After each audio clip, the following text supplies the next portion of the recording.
A Look at Finance is underwritten by Janney Montgomery Scott, trusted advisors for generations.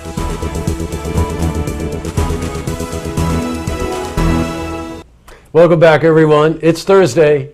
Money, money, money, money. You can jump in if you want. Money, yeah. I know the song Mo Money. That's the one I know. Oh, yeah, I figured you young people know that stuff. Boy, if you can only see what we talk about before we go on camera. But it's Thursday. Steve Carlton, all things related to local economy and finance. Welcome. Thanks, Jesse. Always good to be here. Yeah, it's great to have you. Thank you. Well, let's start tonight, local economy, because we had some really good events this past weekend and throughout the whole region that just really helped stimulate the economy. Yes. So let's start with the Auto Museum. I was going to say, that's the one I'm excited about. You know, you and I love cars, and there's so many people that have shared stories with me over the years about Mustangs. 50th anniversary this weekend, the opening at the Saratoga Auto Museum. They're having the Mustang show, all the great stories. You must have had one Mustang during your life with cars. I know you've had a lot of different kinds of cars. Do you have I've a had all favorite kinds Mustang? of cars. Truth be told, when I was 17 years old, I had a 1966 Mustang GT 350. It was my first car. Yes. Now, I know not a lot of car people out there, but that was a Shelby Mustang, and that was the Mustang. Which, let's get it to finance. I sold it for $600. Oh no! So you didn't keep it. You don't still have it. No, I don't oh still have it. no, that's what you want to keep. Yeah, it's probably worth. It's worth six figures now. Oh yeah, it sure is. Oh my God. Downtown Saratoga, the Arts Fest. The Arts Fest Sunday, unbelievable. Was packed. Great attendance. A lot of the clients I know, people in the community, great feedback. A lot of people from out of town coming in to see it.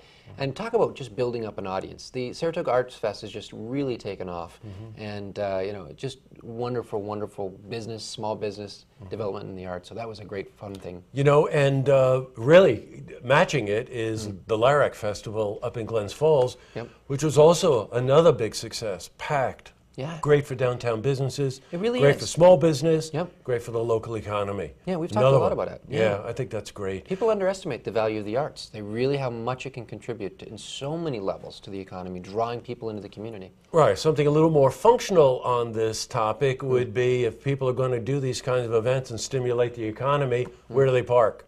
Oh my goodness. It seems like it never goes away. We solve the parking problem, we put new parking garages in, and we keep growing and growing and growing. And this week everybody's talking about Saratoga City Center. Right. The big announcement about putting in the parking garage. Yeah, Mark Baker. Mark Baker came up with a proposal. Looks fantastic. 5 stories, about 500 cars parking. We need it because I'll tell you what, people that come to Saratoga, if they can't find parking, and I know dozens of people over the years have said, I couldn't find any parking, so we said, to heck with it, let's just go home. Yes, right, sure. We have to have available parking, and what a perfect place for it. It's a good deal for the city, a lot of enthusiasm for the idea, so hopefully this will go through. And again, to bring people into the city. Rumor has it, good rumor by the way, that Glens Falls is up for 2 new restaurants. This is big, yeah. Which will help that downtown. It does, yeah. And as you both know, Glens Falls has a beautiful downtown. Yeah, this is another town, close proximity to Saratoga, a lot of great offerings, and it's kind of coming of age, so a lot of creative ideas, and yeah, I'll definitely have to go check out the restaurant. You should come with me. I will. One other thing, SPAC announced 2 weeks for New York City Ballet. Next year, 2 weeks. This is something that, you and I both love the New York City Ballet, the arts, and it's just, broke my heart when they cut it down to a week. And right, sure. Will it ever come back? And to see this announcement today that, SPAC has got them for 2 weeks next year, that's huge. You talk about the draw into Saratoga from all over the place, coming here to see world-class ballet. Couldn't be more excited for them. Well, it's a lot of good news on the local front, which of course stimulates the economy. Each week I have to ask you, because I'm always so mystified by the fact that the stock market is always bumping that, new territory, a new high. Yeah. Yet it just seems with all of the conflict going on globally, how does it maintain that level? You're the expert. What you're alluding to is, what you're talking about is what's going on in Ukraine, what's going on in the Middle East, the powder keg, in Syria and Iraq and Iran and everything else. And so there's all sorts of reasons to be concerned. There's all sorts of reasons to be worried about oil and energy prices and everything else. And yet there are enough signals out there that people are just kind of holding and waiting and seeing. There's no panic, there's nobody running for the hills. And so I think there's a lot of thoughtfulness going on right now. And I think, like we talked about last month, this is a slow time of the year. A lot of people are waiting, starting to go on vacations. Not a lot of volume in the stock market, so it's easier to make it go a little higher each day.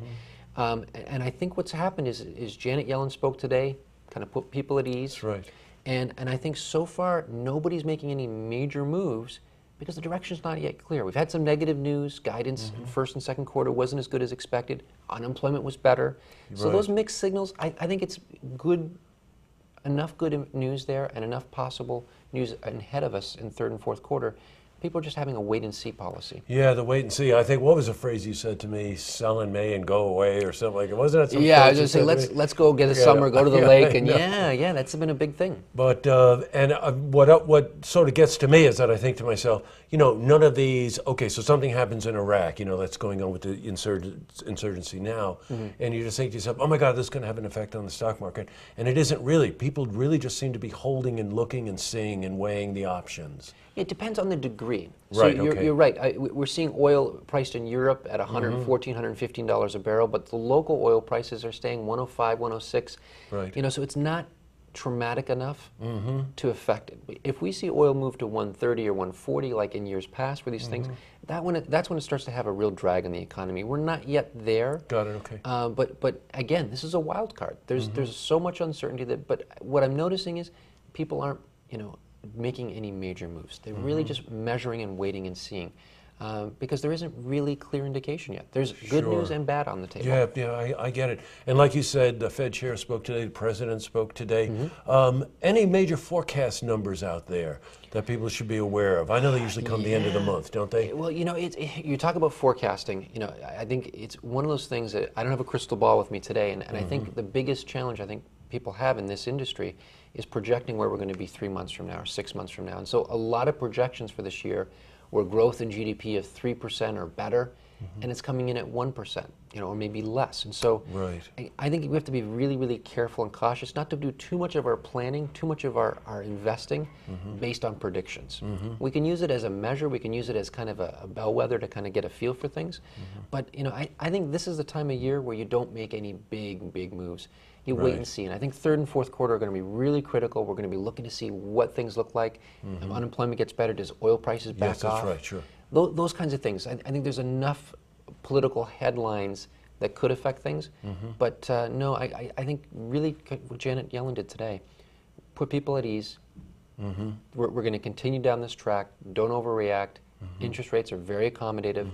And I think that's, and what the president said, there's not a lot of aggressiveness being announced. And so things are measured and tempered right now. And I think that's good news. Yeah, I think measured is a good word, and Yellen is not somebody who minces words, and boy, she just has that talk directly to the subject kind of approach, doesn't she? Yeah, it's funny compared to Alan Greenspan, I know. who was somewhat of a wizard with his words, and That's people right. never really knew what he was saying. I'm one of those people.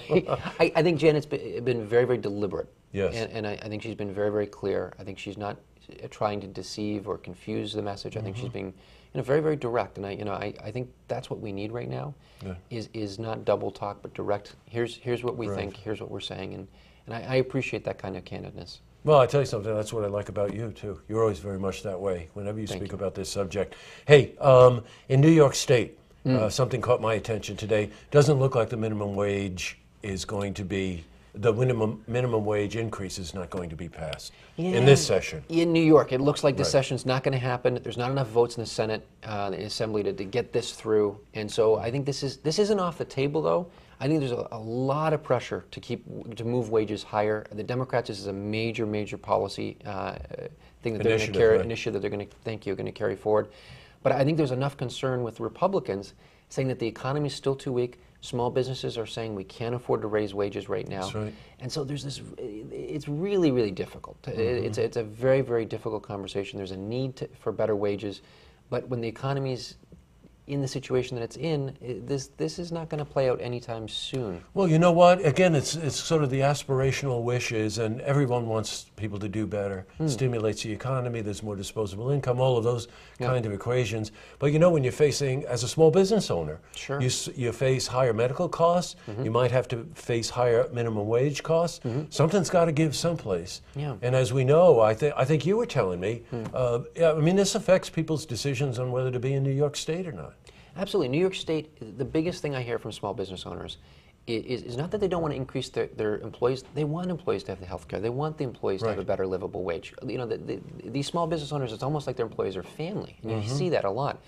The taxes in New York, there's no question, are too high.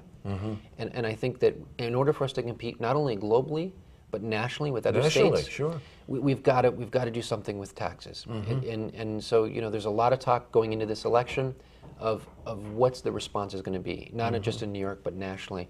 But I think that's a thing, and like you said, so many small business owners like yourself are saying, I wish business was growing, I wish it was going so that I could pass on some of this growth to the employees.